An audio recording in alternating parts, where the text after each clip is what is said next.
Okay. Hi. Welcome. My name is Sarah Lowe. I am the director of the School of Design, and I'm honored to introduce you to our speaker this evening, Matt Flores.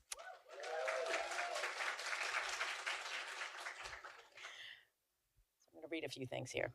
So Matt started as our graphic design fellow in the fall of 2023. He came here from Atlanta, where he was a UX UI designer at Georgia Public Broadcasting. He holds an MFA in photography from the University of Georgia and a BA in art history from the University of Missouri. His creative practice has been supported by several residencies and funding sources, including Idea Capital in Atlanta. And he has presented academically under titles such as How to Bomb, Comedy and Failure in Studio Practice, Fuzzy Modes, Clear Communication, Radio as a Process, Tool, and Language for Graphic Design.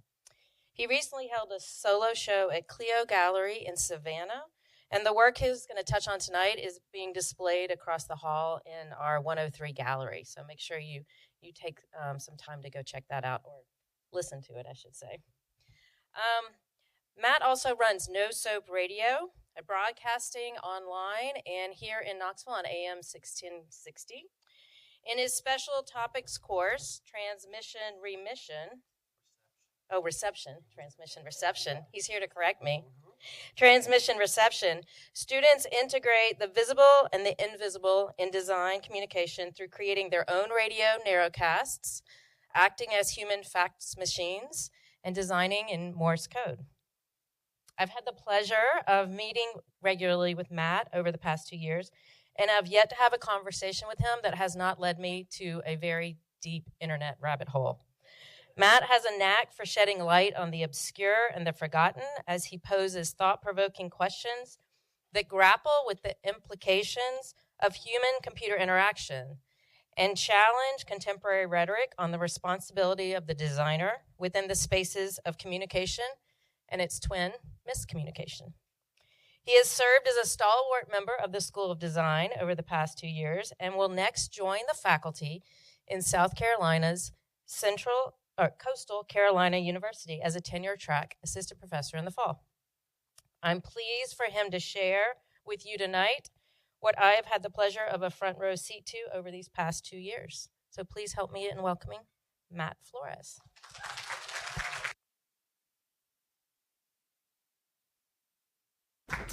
Can you guys hear me okay? Am I mic'd up? Ooh, I definitely am. Thank you, Sarah, so much for that lovely intro.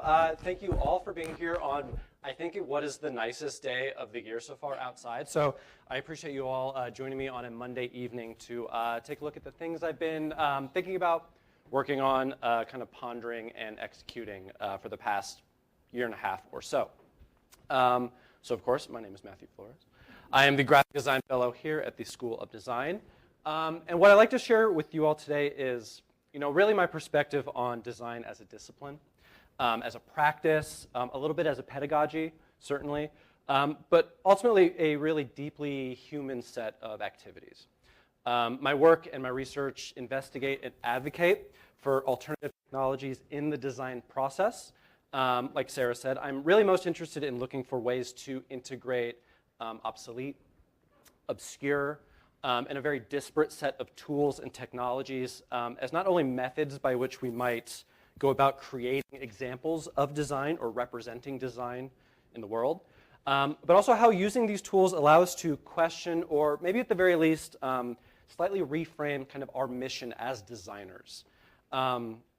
So, as we'll see, the things that I make and have been thinking about are very multidisciplinary in approach, multidisciplinary in form.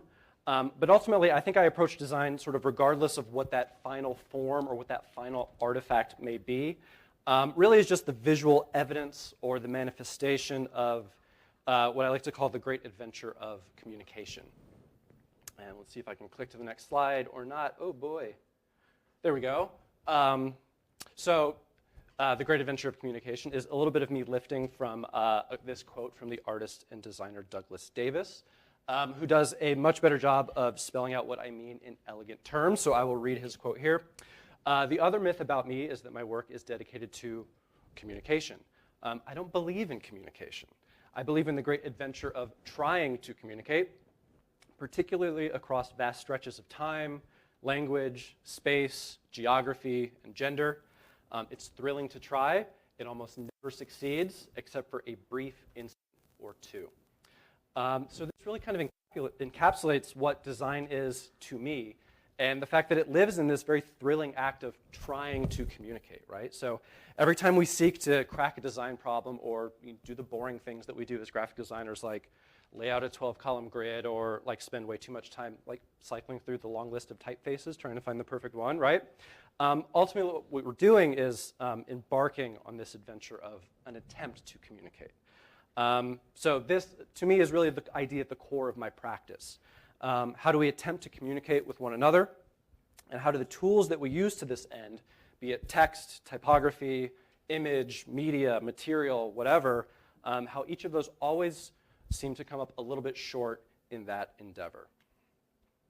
So one thing you kind of hear a lot is that the thing that tends to distinguish graphic design from the other disciplines is our kind of deep engagement with text and typography in particular. I don't know if that's necessarily or always true, but it is a bit of an easy kind of shorthand for distinguishing kind of what we do in our silo compared to others, right? But to maybe put it another way, I think, reframing it, what distinguishes graphic design from other disciplines, at least for me, is wrestling with making language visible using the tools that we have at our disposal, right? So we all know this sort of inherently as human beings. Language is slippery. It's difficult to pin down. It's imprecise. It's often imperfect. We're always dealing with a misalignment between what I want to communicate and what message you ultimately end up with, right? So, and that's regardless of the form that I choose to get my point across, sort of regardless of the tools and technologies at my disposal to attempt that mode of communication. So this is kind of the question that we are dealing with, right? What is a designer? That's rhetorical, you guys don't need to answer that. But what does a designer do, right?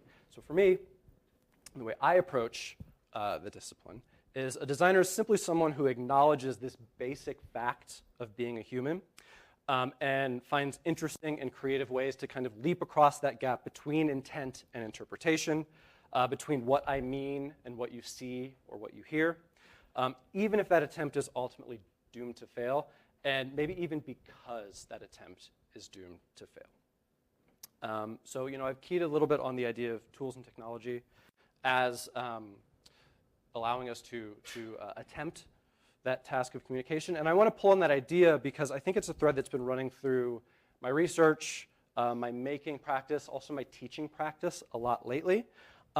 This kind of push and pull between maybe the urge to make or the urge to render ideas visible and the toolbox that we're often forced to use as designers. And that's a dynamic that really has been kind of pushing my creative output and my research while I've been here in fellowship in the School of Design. And really my goal for today is to walk you all through kind of a body of recent work up to this point. But I do think maybe it's important to maybe establish a set of terms or shared language. One thing that Sarah and I talk about in those meetings that sends her down kind of a deep internet rabbit hole is identifying kind of terminology, right? Because a lot of the things that I'm dealing with or integrating into my practice are somewhat obscure, are somewhat unrelated in a lot of cases to the field of design as we tend to understand it. So I do think it's maybe important to establish a kind of shared language of kind of my interpretation of tools, technology, and maybe our function of designers. So I don't know, let's see if we can boil it down, right? And to do that, I'd like to start with this guy. This is the 20th century critic, philosopher, writer, Willem Flusser. And I like to use him as a jumping off point, and in particular, a kind of short text, essay, manifesto kind of text that he wrote that's called On the Word Design, an etymological essay, a little bit of a tongue twister there.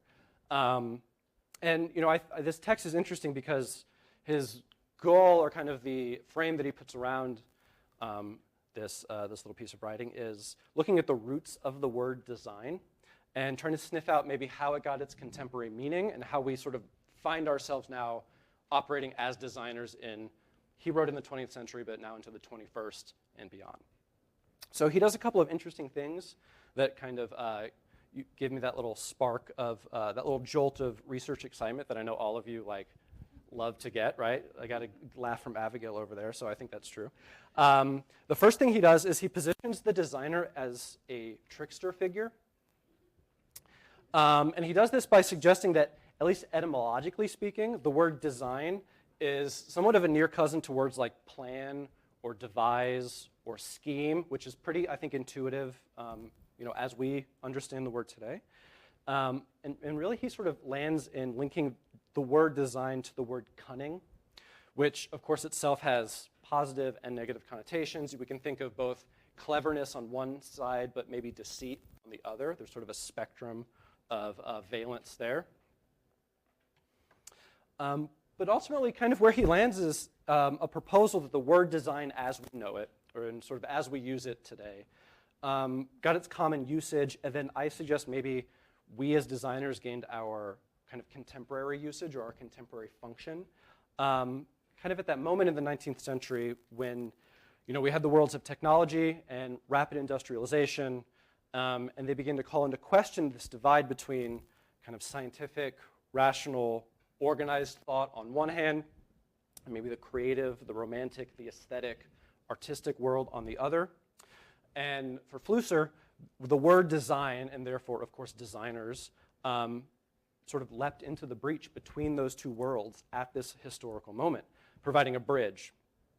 So design was able to do this, as Flusser writes, because of this internal relationship between technique and art in the word and concept itself. So again, we're thinking of both kind of the etymological or the mission statement of the word, but also the function that a designer takes from that.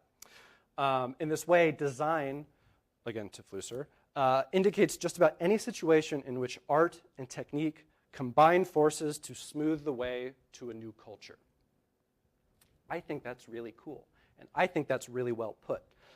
Because I think by this measure, designers are dynamic, we're forward-thinking, we're cleverly and cunningly applying technology to our ideas in order to move culture forward. So to extend Flusser's argument a little bit from my own ends, I think designers are cunning users of technology in particular that seek ways to communicate, and this is maybe my editorializing, miscommunicate using those tools of the trade.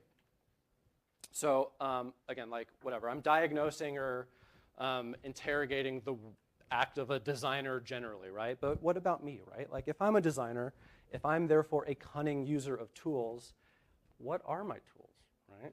What technologies exist for me as both a designer but also as just a human being in the world to attempt this great adventure of communication? How can I understand the world without taking stock of the tools and instruments and techniques that I use to do so? Right? So ultimately, this is my argument. This is the most kind of artist statement-y moment of hopefully what we'll be talking about today. So my argument is that the tools that we use dictate what we make, and what we make dictates how we are able to communicate with one another. So as the tools that we use as designers become increasingly standardized, they become increasingly corporate, they become increasingly opaque, it follows that so too do the things that we make, and therefore the ways in which we are able to communicate with one another. Therefore, I think it's the responsibility of a designer, if they're really committed to communication as a practice, to create opportunities to break and complicate this paradigm and this shift towards opacity. So for me, for my practice, this means positioning myself somewhere between, on one hand, the hacker, and on the other, the Luddite. Put another way, I hope to adopt an ethic of irreverence, inquisitive intensity, and a hands-on experimentation, and apply it in a way that challenges conventions of how design should look, and ultimately what it's able to say in 2025 and beyond. So that's big, right? That's again, the most artist statement-y kind of part of this explication. But I think when we boil it down, at the core of my work is an interest in kind of a human factor. Again, sort of to piggyback off of Sarah's lovely introduction. And when I say the human factor, I really mean the the ways that we express ourselves through the tools, and maybe today, especially through the platforms available to us. So we can think from Photoshop to YouTube to TikTok and kind of beyond. And how we do so in funny, original, creative, awkward, pathetic, and embarrassing ways, right? Okay, so that was like a lot of preamble, and in fact, I'm going to take a sip of water to kind of underline the fact that that was a lot of like heady preamble. Thank you. So, okay, at this point, I think we can kind of pivot and walk through some of my recent research, maybe in the last year-ish or so, some recent work, recent experiments, all attempting to kind of pry open the contemporary designer's toolbox in order to understand and hopefully maybe complicate the role and the function of a designer today.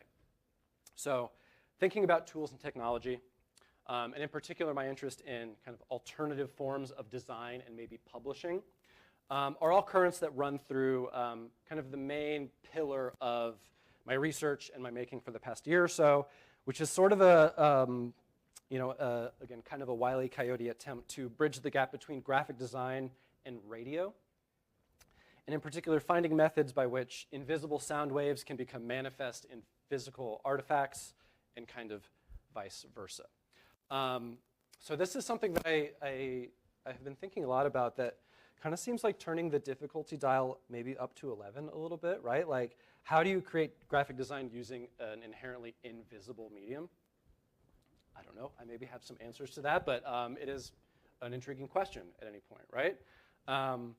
But interestingly enough, I've sort of stumbled upon a kind of long history of radio technologies that are designed to transmit images and text that we don't always consider as such, right? So we can think all the way back to Pony Express and Wild West telegrams, to your fax machine, to even your phone and Wi-Fi, are all examples of different forms and intensities and frequencies of radio that are designed to communicate in a very visual way.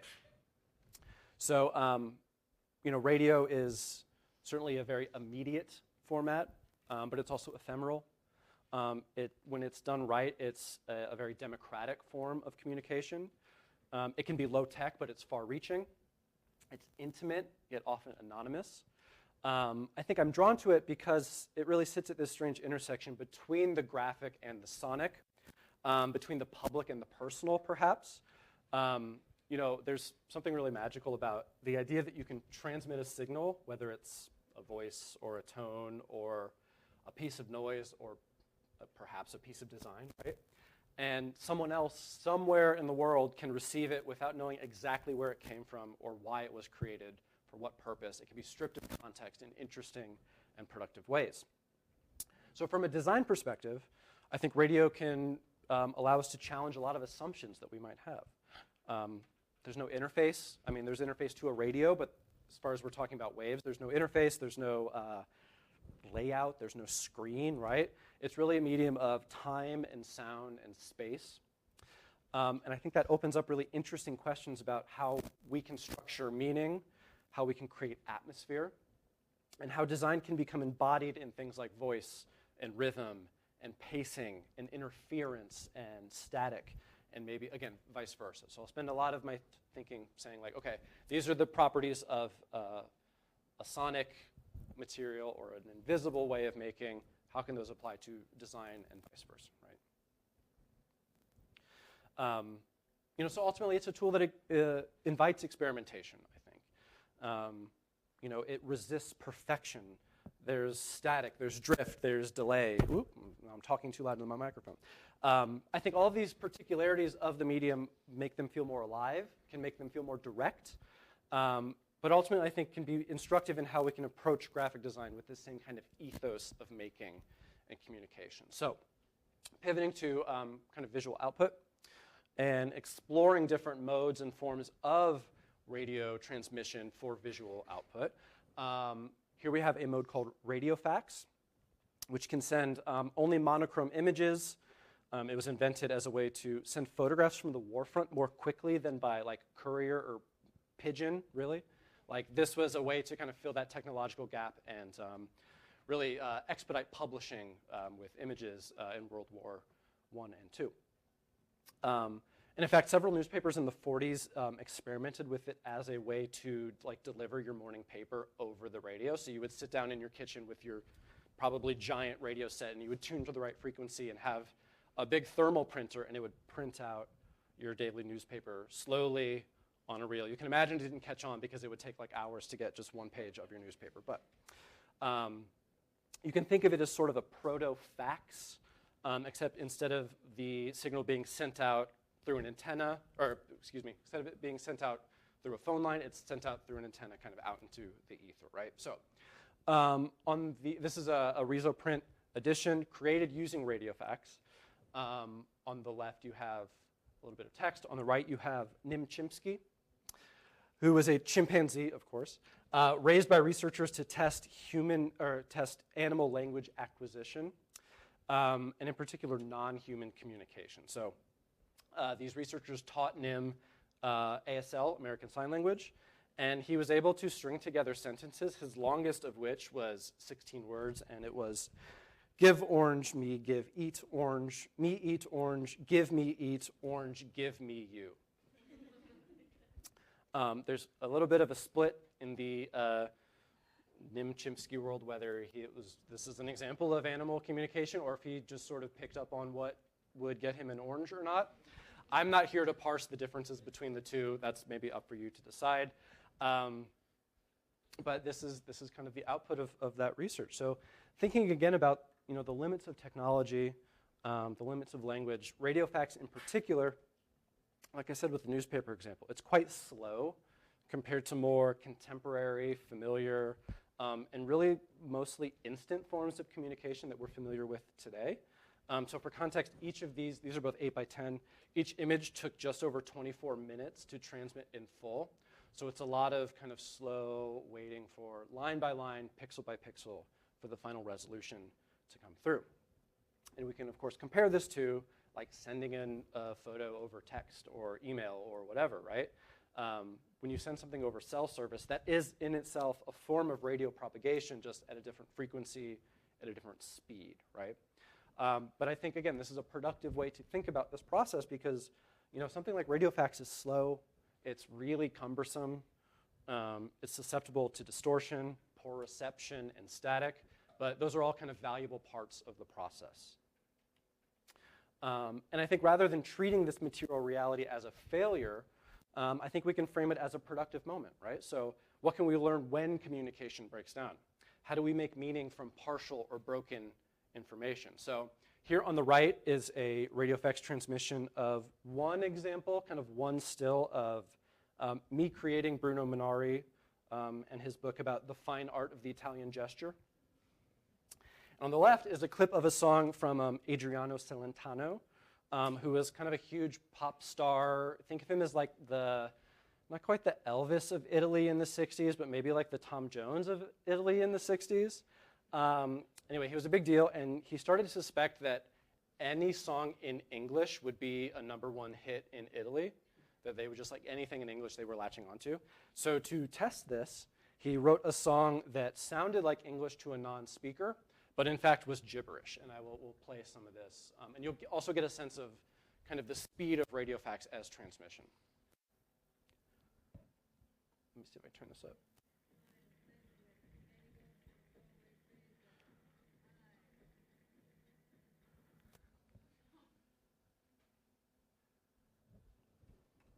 Do I have sound? I don't know if I have sound.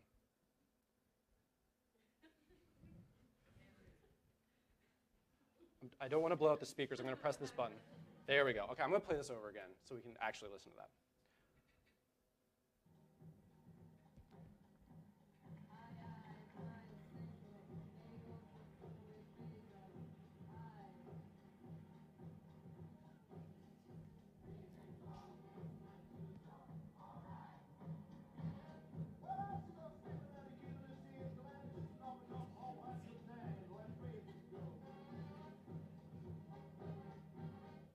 It's very Italian 70s. But so taking advantage of this research and an opportunity I had to be in Italy last summer doing research, I did some pirate broadcasting of my own. So I made a transmission playing Celentano's song together with these radio fax transmissions of Munari's Italian gestures. And there you can see me kind of doing some Venetian pirate radio. But I think this juxtaposition perhaps lets us think about, on one hand, communication without content. So how the tone, the rhythm, the delivery of language without actual meaning, like in the first example. Or the opposite, maybe how to communicate language through visual methods and through context, right? So together in this way, I propose that radio fax and this song can maybe challenge us to consider how much of communication is structural or maybe even emotional rather than literal and exact. And like for context, he was right. This totally was like a #1 massive hit in Italy too. So,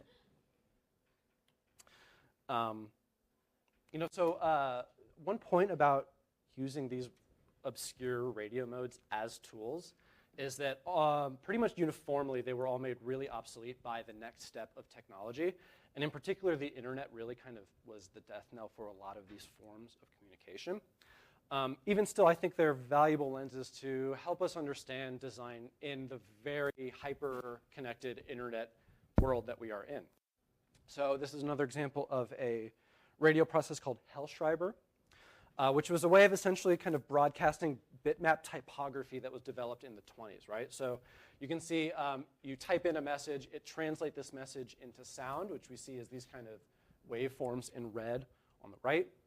And then on the receiving end, those waveforms are translated into this kind of bitmapped grid that becomes letterforms, which is then printed on this kind of spinning wheel in ink on like ticker tape, right? So it's a very immediate way of going from message to sound to then letterforms and then typography, more or less, right? So this is an example of what it looks like today using a computer rather than a ticker tape machine. Send Hellschreiber messages. And it also, again, gives you the sense of speed and the rate as well. So again, because this is a audio sent over the radio, we've all driven under a tunnel listening to the radio and like lose a signal, right?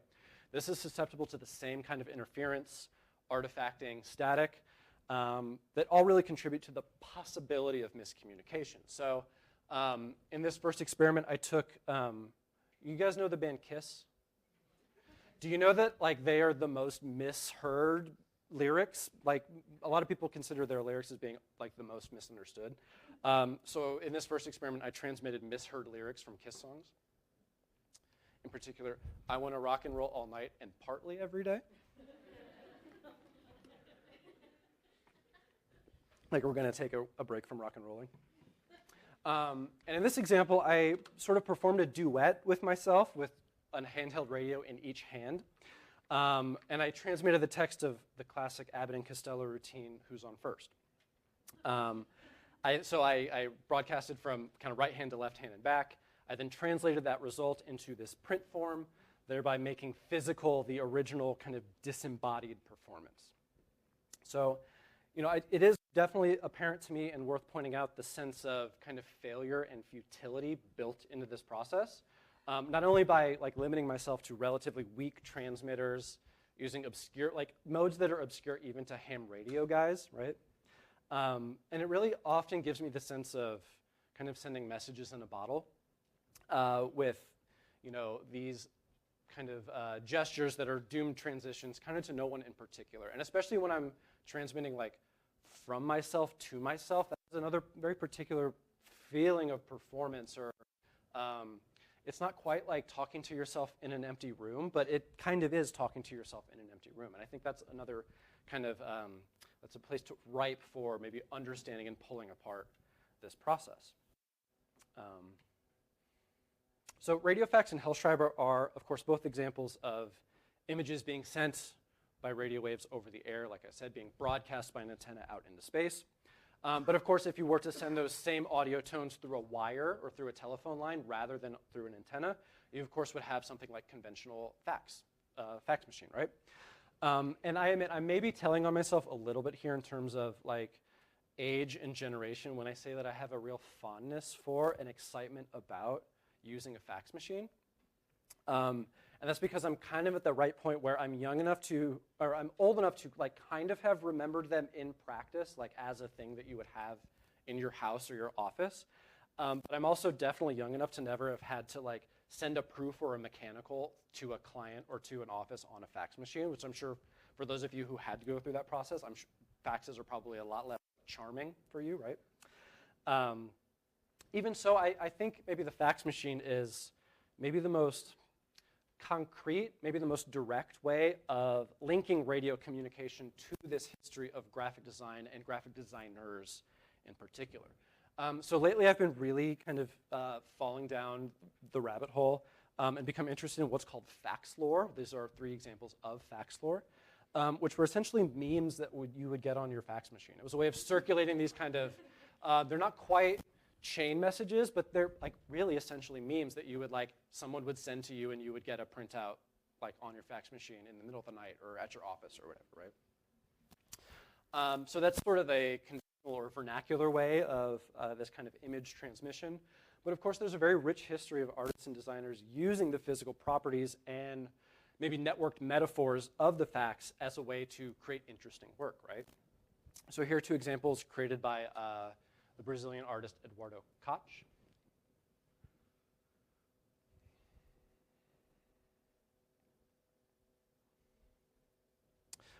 And of course, the OG, David Hockney, who started creating work for fax transmissions as kind of at that moment in the 80s when the technology became more mature to be a reliable way to transmit information. So in particular, these are 2 examples of work that he created for the Sao Paulo Biennale in 1989. And he set it up as a fax transmission because he said he couldn't be bothered to go to Brazil to install the paintings himself. So he designed them to be transmitted kind of page by page via fax. And this is kind of like whatever good designers steal, me lifting from David Hockney in a way to think about now using that technology in a very different sort of cultural and technological moment. So this is an example of some of my experiments in faxing from a solo show I had in Savannah earlier this year. And how it worked is that we hung a clipboard for each day the show was live, and then I would fax one piece a day to the curator, kind of sort of would sneak attack her. Like I would send it at a different time every day and kind of keep her on her feet, right?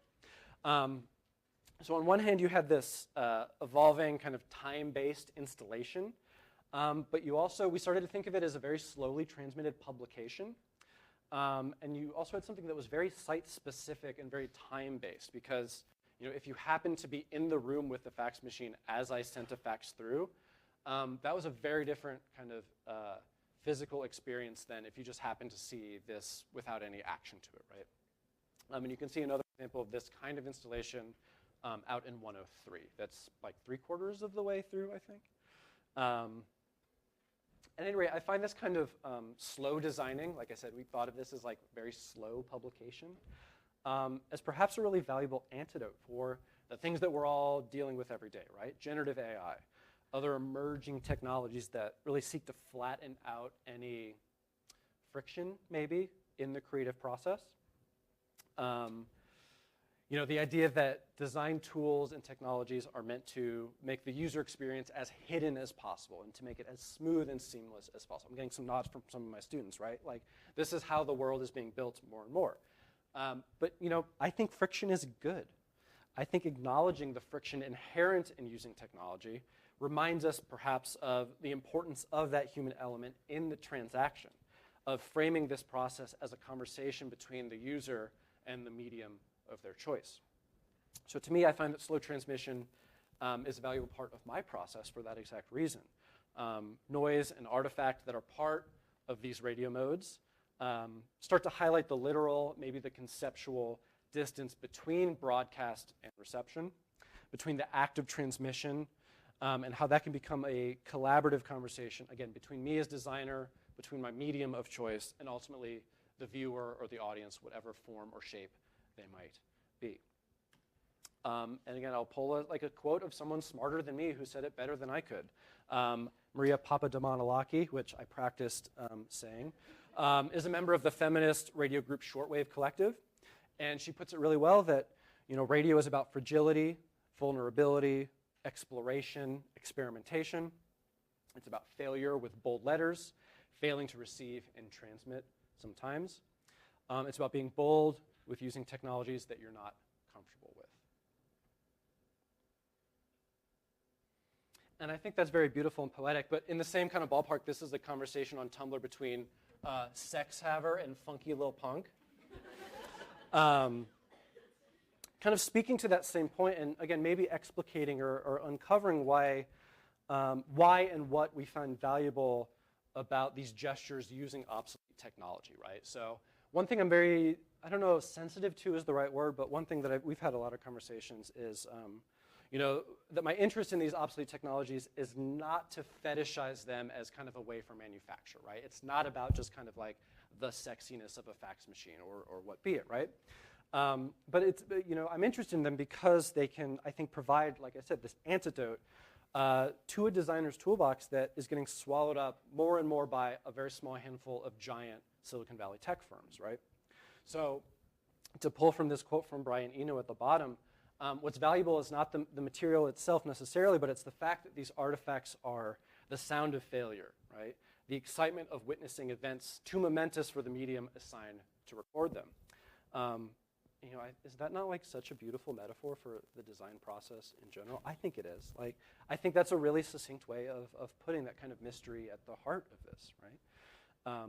So as someone who builds his practice around things of communication, more or less, I think the best way to demonstrate that fact of failure is by doing this, by leaning on technologies that don't really work that well, that glitch, that show they're static, that transmute the image in some particular way, because I think that in a lot of cases renders a more honest representation of the power of miscommunication and makes it in a kind of a physical, literal form.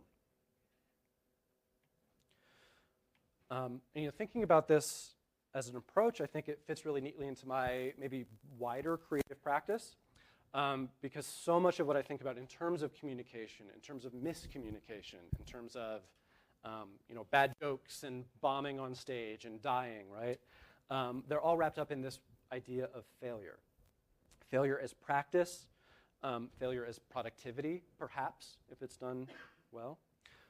So this is another book that I made, again, as an experiment in publication design, and in particular layout without using kind of any conventional tools. So I weaned myself off of Adobe for a little while, and this was an experiment in seeing if I could not use InDesign to build page templates, if I could not use Photoshop to process my images for the final form, right? So really an act of taking the most prominent and important part of the designer's toolbox, just totally out of the process, right? So this, of course, is footage of Evel Knievel trying and failing to jump the fountain in front of Caesar's Palace Casino in 1968. And maybe just like Knievel, I had to myself jump through kind of a few hoops to get to this end result. So in my case, that meant downloading the video, using a command line tool called FFmpeg to do the trimming of the clip, to do some light cropping, to export out the individual frames as PNG files, and do a very light amount of color correction and color processing. And then I actually used PowerPoint as my layout and printing tool in this example. I also printed this on the mailroom printer, so I don't know if Jeff and Don are here, but this is 500 pages, so don't tell them that I printed this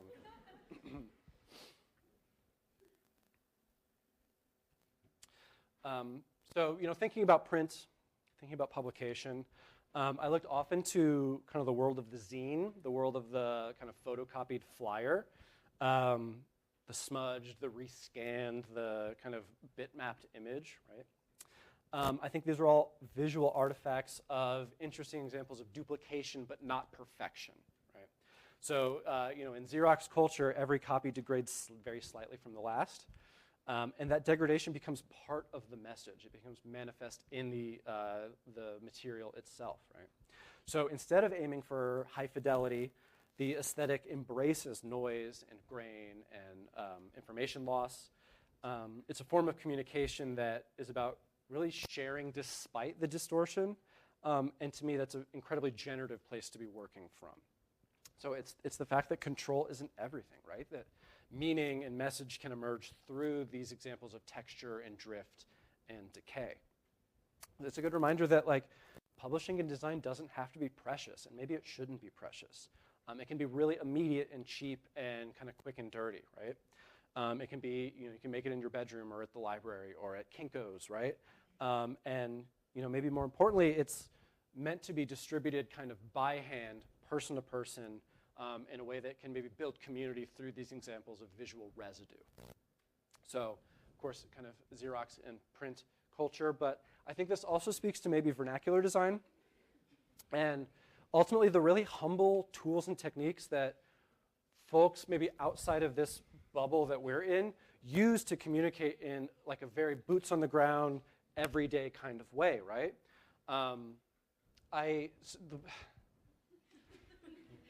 The photo on the left was my phone wallpaper for a long time. And that's because it kind of put me into crisis because I wonder, I don't know if I can ever make something as kind of authentic and direct as that flyer right there, right? Like there's something, all design is inescapable, right? But like that is particularly inescapable as to why it's beautiful and communicates directly and got everybody giggling even before I had to point it out, right? Like that is sort of like the North Star that is now my design practice is pointing towards. It's like limited edition egg salad sandwich, $8.99. But I think I'm interested in these vernacular materials of design, examples of design, things like the clipboard, the standard white binder, cheap laser prints, Arial and Times New Roman as typefaces.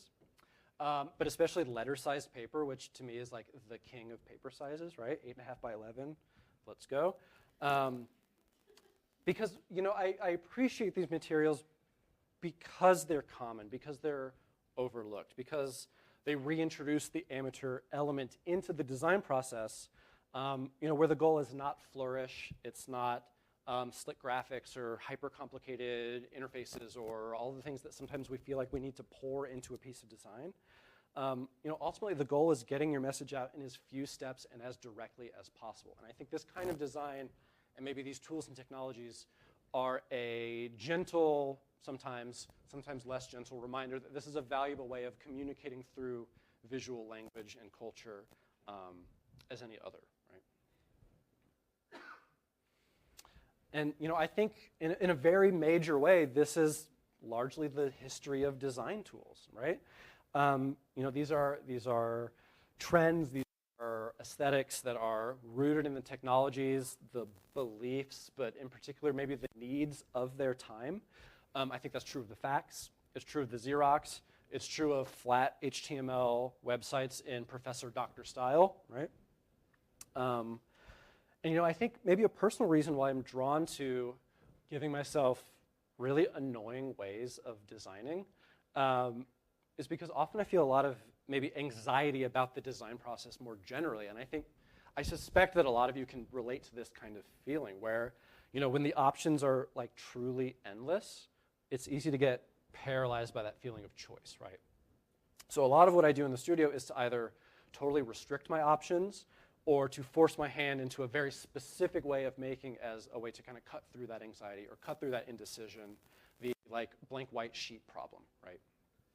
So because of that, I find a lot of value and productivity in the obscure and in these examples in the default because they to a large degree let the designing get out of the way in favor of the communicating.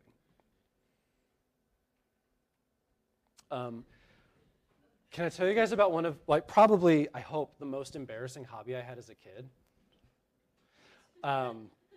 So what I would like to do is I would go on websites and I would save the HTML files of like a website that I liked to a floppy disk.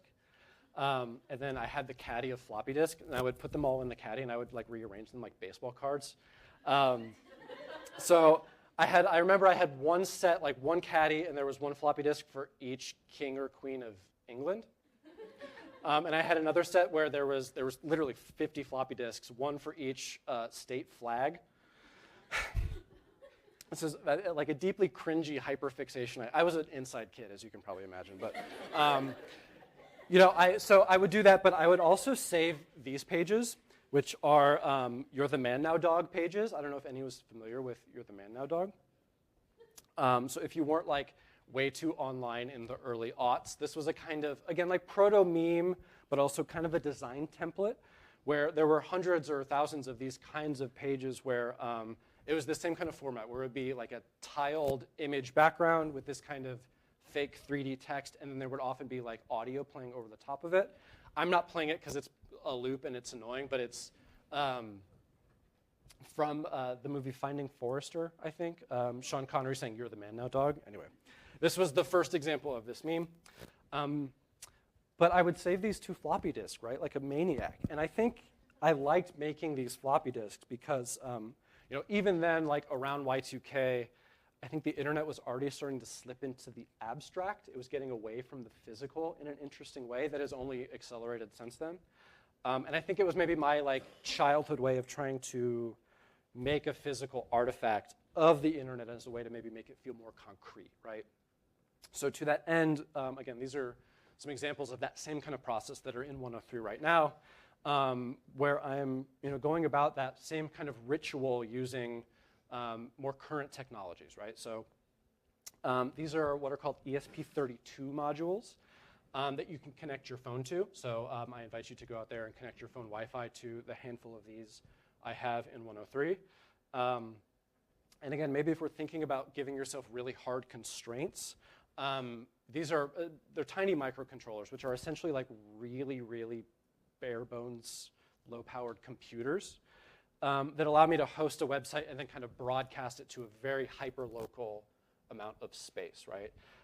So the constraint here is that each one of these has like about 0.5 megabyte of space to work with, and that's including any of the software, but also any of the design files that I might put into it. So it really forces you, or forces me to like think through creative ways to make a website that's less than 0.5 megabyte, right? And then broadcast it in our case, because of the big glass window, like a very small amount of space, right? So these in particular use Wi-Fi to send their signal, which is of course just a very different form of radio propagation. Right? So thinking about this small-scale broadcasting, right? I think I'm very much influenced by the work of one of these guys, I don't know where he is in this photo, radio art pioneer Tetsuo Kagawa, who coined the term, instead of broadcasting, he coined the term narrowcasting.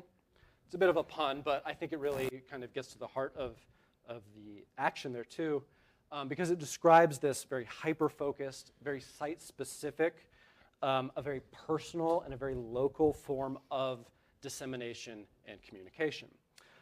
So here we see one of his projects in Tokyo in the 80s called Radio Home Run, which was an FM station that reached only one apartment building and an adjoining baseball field in Tokyo. So it would be sort of operated and broadcast by the folks who lived in the apartment building for the folks who lived in the apartment building. So it was, again, hyper-local, kind of community-based way of broadcasting information and building community.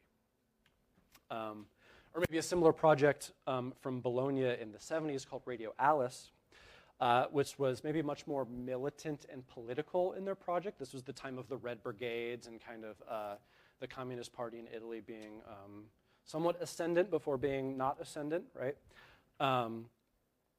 So these free radio movements, as we might call them, really much put an emphasis on that idea of transmission, of what they called, and I love this turn of phrase, molecular revolution, so speaking to the molecule rather than to the organism, and how to not impose programs onto a mass audience, but to kind of build an intimate sense of public, right? A way that would change the nature of communication between those who speak and those who might be listening.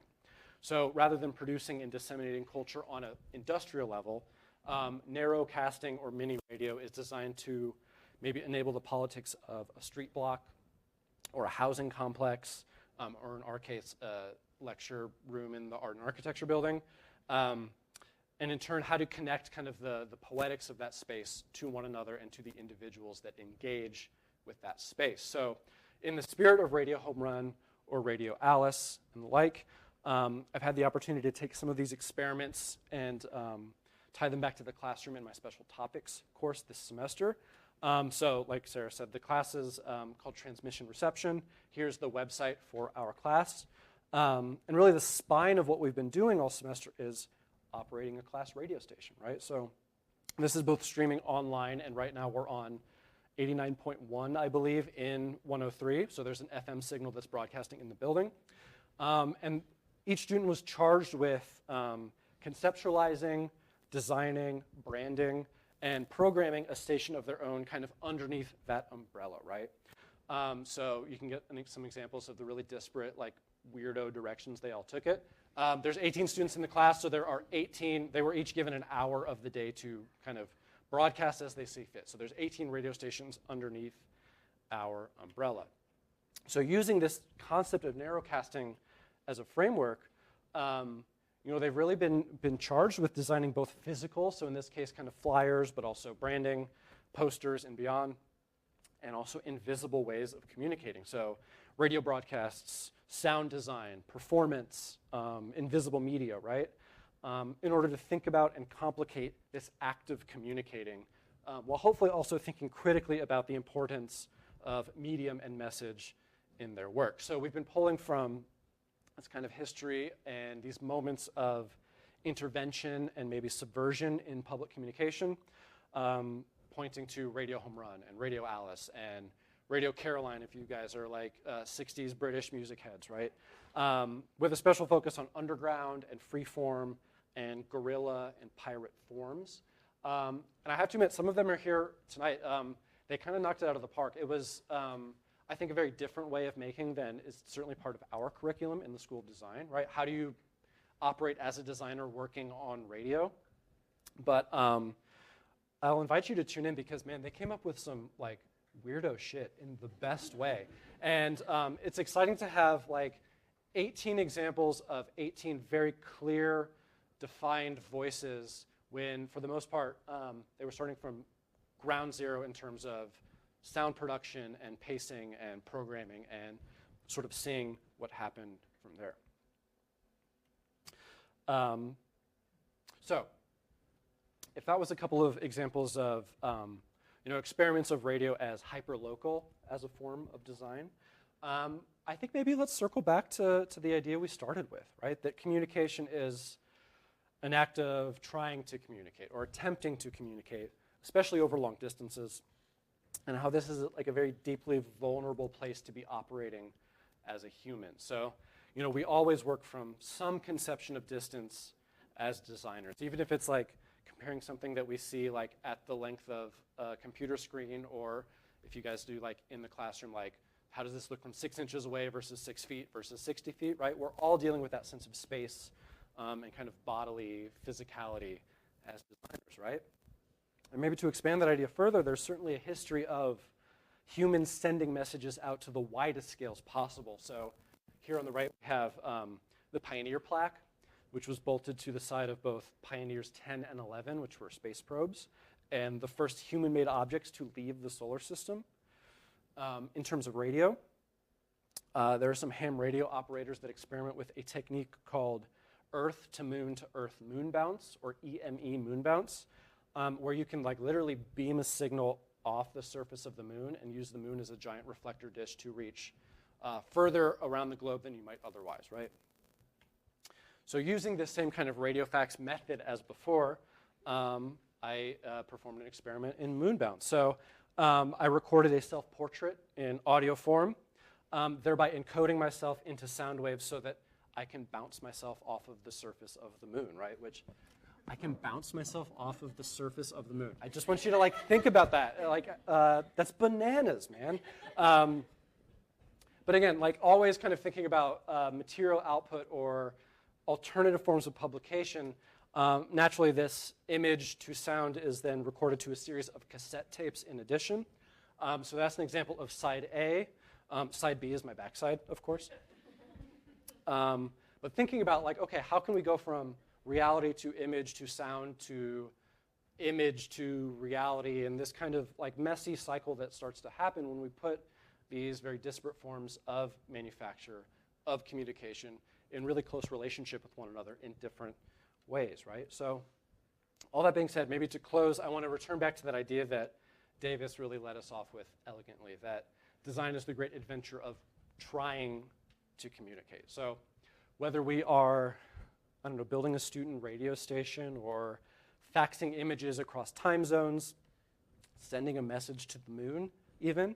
You know, a lot of my research is focused on these attempts of maybe acknowledging these imperfect forms of communication and maybe finding moments of excitement or beauty or productivity or whatever it might be in kind of the gaps that we can pull apart, right? So in embracing tools that glitch, that degrade, that delay, that fall apart, I think that we can make room for communication that is maybe more human, that is maybe more vulnerable, and maybe more honest. My hope ultimately is that by reframing design through these alternate modes of making, through processes of slowness, of friction, of static, of play, of embarrassment, of whatever it might be, ultimately we can invite new ways of seeing what design can do, and who it can speak to, and who it can speak for. Thank you guys so much.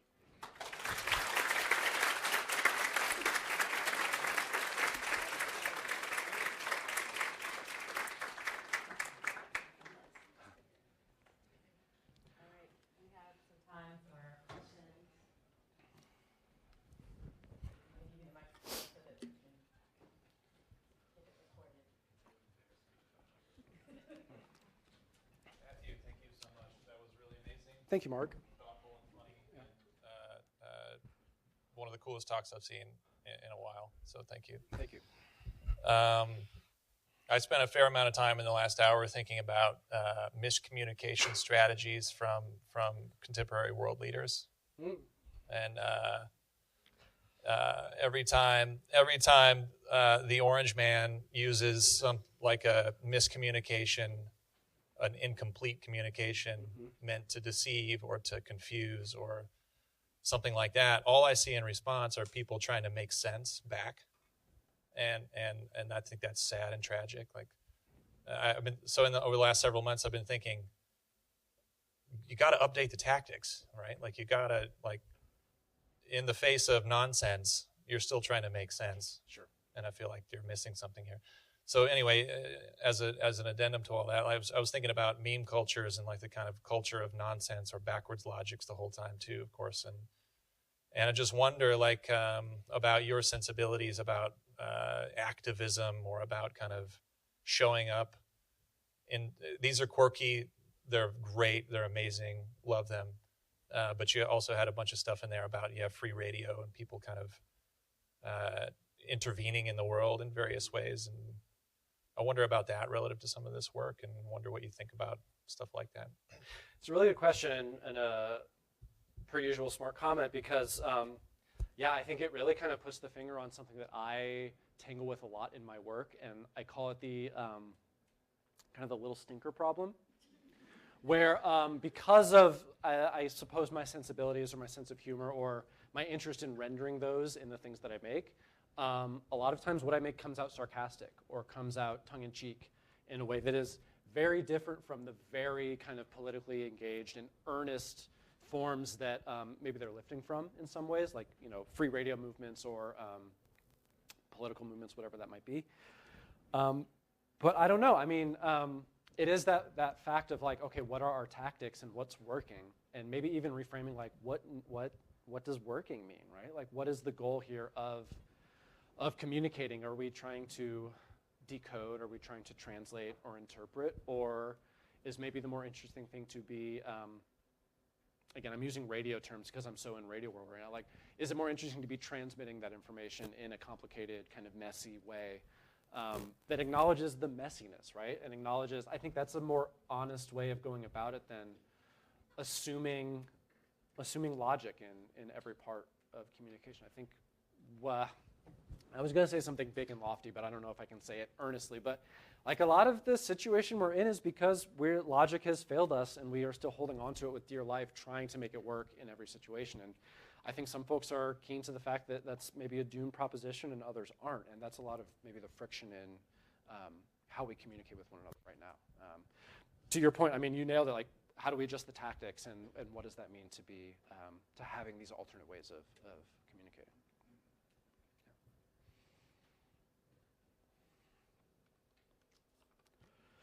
Brandon, what's up? Here, I'm going to pass you this. Real quick. I was just kind of curious how this started. Like, what was your introduction to this like niche offshoot of design? That's all. It's a good question. Before I was here, I was working in public broadcasting, right?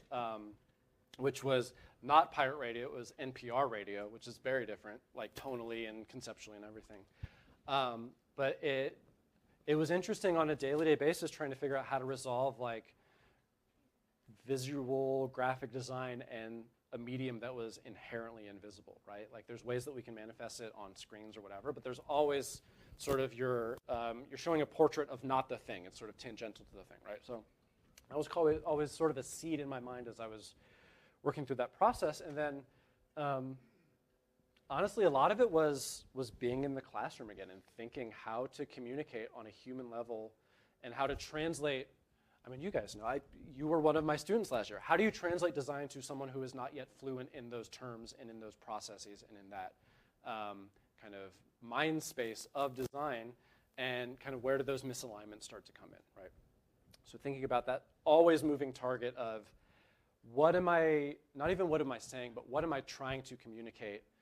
What is my method of going about that? And then how is it landing, and how you're always kind of micro adjusting around the edges to adapt to that kind of back and forth communication. And I think a lot of it, I don't remember if I hinted on this, but design tends to be a one-way street, I think a lot of cases, where you make a thing and you put it out in the world and there's not the feedback, at least out of this kind of academic environment. I think that's largely true. And I started becoming more interested in, okay, how do we emphasize that feedback? And how does it become a two-way street and a conversation rather than a talking at, right? Plus, I think it's cool as hell. I don't know, like, this is the kind of stuff that I would be like making as an annoying teenager, or like even as an annoying adult today, right? So I think like any good studio practice, a lot of it is finding excuses to make the thing that you think is cool, and then maybe figuring out what you find interesting about it after the fact. Really good question. Yeah, thanks, Brandon. Any other questions? Anybody else?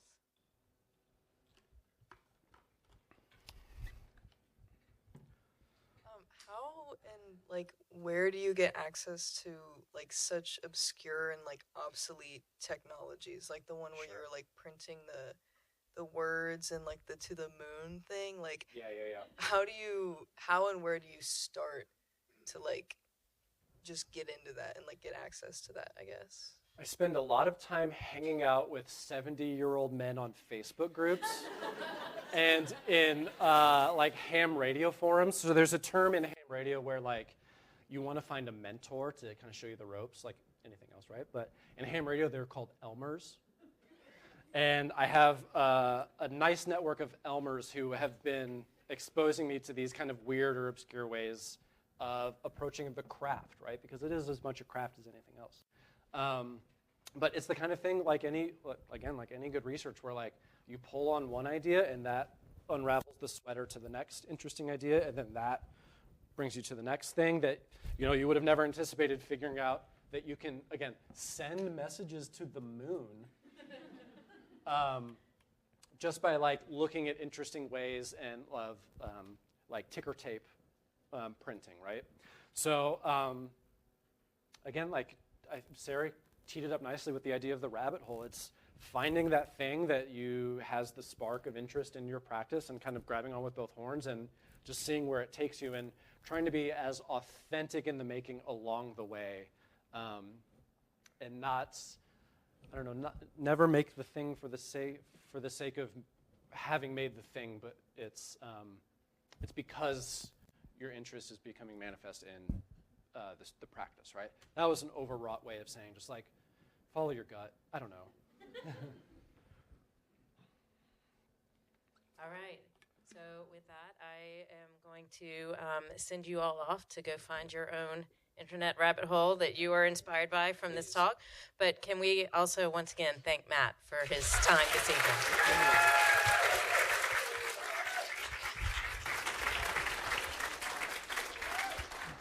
Oh, also, that's loud. One announcement for the folks in my 425 class. We decided that we don't need to have class tomorrow. Keep working on your radio broadcast, and I'll see you guys next week.